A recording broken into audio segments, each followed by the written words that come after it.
Hey, crafty friends, this is Jenny from crafttestdummies.com, and today I want to share with you a wax resist background technique. This is not new, other people have done it. I just thought I would share my version. So, for this, you're going to need some wax paper, photo paper, which I like best, some dye based inks, a hot iron, and you may want to use some embossing folders as well. So, in order to do this, what I did was I took some normal household wax paper and I cut it into little bits and then I embossed it with a regular embossing folder. Now this one kind of looks like a little wood grain, and then I cut pieces of my photo paper, and as you can see here I made a little sandwich, glossy side up, wax paper, glossy side down. And that just makes this little handy dandy sandwich, because then what I'm going to do is take my little iron, and this one, I love this one from, it's a Doris brand. It has no holes, and it's great because you don't have to worry about steam holes, and you got nice even heat. And I'm just going to go right on the back of this photo paper.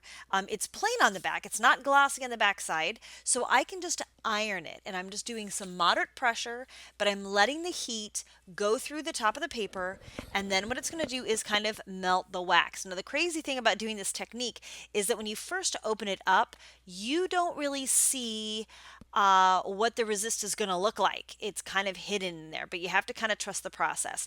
And I'm showing you this in real time so that you can see just how long I do my ironing. I go for like 45 seconds, I think.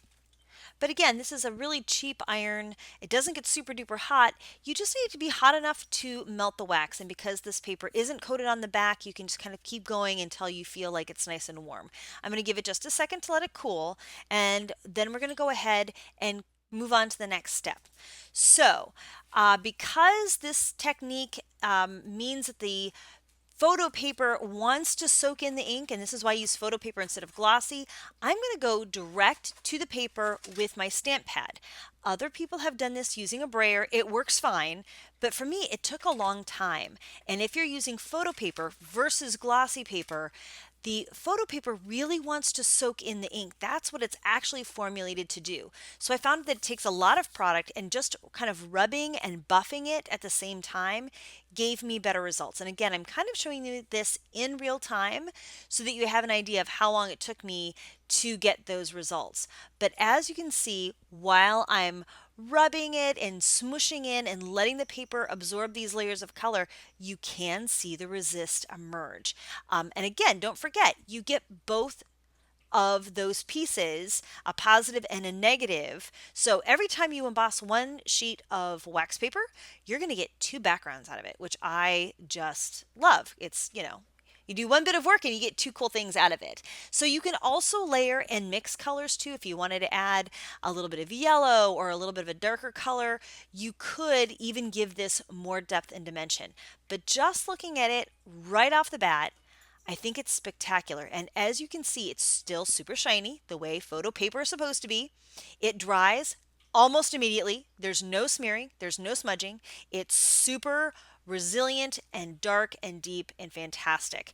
So, I'm going to show you a couple more samples, but this time I'm going to speed it up because now you get the gist of how we do it. For this next sample, I'm going to use this kind of a diamond plate kind of embossing folder, and here's my piece of wax paper. And again, the sandwich is the same. Glossy side up, wax paper, glossy side down. And again, I'm going to go back with my cute little baby iron. Again, this is from Doris. I'll put it up on the screen. I'll see if I can find a link for you, and just give it a nice little burnish all over. By the way, if you like to do perler beads with your kids, that's why I bought this iron, is because it's so good with fusing perler beads, and then you don't have to worry about the holes. So I'm going to go ahead and show you the Distress Oxide, which I was not thrilled with the results, and I'm going to show you why. Because this is a hybrid, it kind of wants to be a dye and it kind of wants to be a pigment, and it just didn't blend well. Again, I did the direct to paper technique. It might have worked a little bit better if I had used the blender.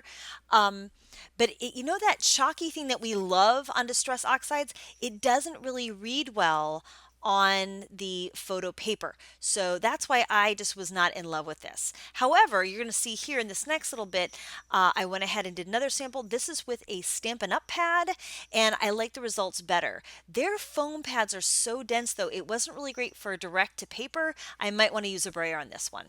Just experiment with the pads that you have and you'll see what works best. Okay, so I wanted to show you another sample using this kind of French style text. Now remember, you're going to get both sides, which means one's going to be a positive and one's going to be kind of a negative. So with things like text, it may not work out real great getting two, but this is really a gestural thing. You don't really read the text, so I kind of felt like it was okay. So I'm using the delicata pad with this, and it has a metallic finish to it, and it doesn't show up really at all on screen, but you have to trust me, it's really pearly. This would be a great effect if you were doing something for a wedding or for an anniversary, because it really has this really cool pearl sheen. But as you can see, this is the negative side, and so really the script didn't read terribly well, but the overall effect is still pretty cool. So here's the other side of that. And now I'm using a little mini Hero Arts pad. And then I kind of just felt like it needed a little more. So I got out my Distress inks. The Distress inks work really, really well for this. So you can go ahead and use your little blending, burnishing tool if you don't want to get your pads contaminated. And if you're doing more than one color, I would absolutely recommend then either using a brayer and cleaning it or using these little blending tools. But again, you get kind of this depth of color and this mottled effect, which I really like. And I have another one I want to show you in a minute that actually turned out kind of like a rainbow. But first, I'm going to show you this one that I did with the texture of crumpled wax paper. So as I mentioned before, you don't really even need an embossing folder. You can just crumple up your wax paper, smooth it out, and then iron it.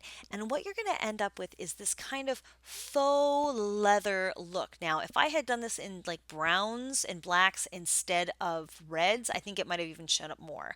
I also want to point out too that if you burnish it with a damp paper towel or a baby wipe, it will take more of the color off of that waxed area, leaving it a little more white. It actually creates a little more contrast. So now for the other part, because you know you get two, I decided to kind of go for that tie-dye effect that I mentioned earlier. So this is the part where I just kind of went crazy. I was pulling out all kinds of stamp pads, basically everything I own, and just kind of letting loose with it. So allow yourself a little bit of creativity just to play. It's only paper, and I bet you've got some of these supplies just sitting around waiting to be used up. But once I started adding like these oranges and reds and then burnishing it and blending it, I thought that the effect was really, really fun. I highly encourage you just try it out. All right, let's go ahead and look at those samples. So here again, you can see I used the faux wood grain and the wax paper to create this kind of little pun card. It's really pretty and so rich in real life. And then you may be wondering, where did you get that heart? Oh yeah, it was from this one. You can't really see the little paw prints, but I made a little animal sympathy card with this one. And then for the last one, I used that French script to make a fun birthday card. So I hope you enjoyed it. I hope you're inspired to try it out. You don't need a whole lot of fancy tools. Just experiment, play, and have fun. Thanks so much for watching. I hope you enjoyed this video, and if you did or found it helpful or informative, give it a thumbs up. And as always, we'd love it if you would subscribe. Have a crafty day!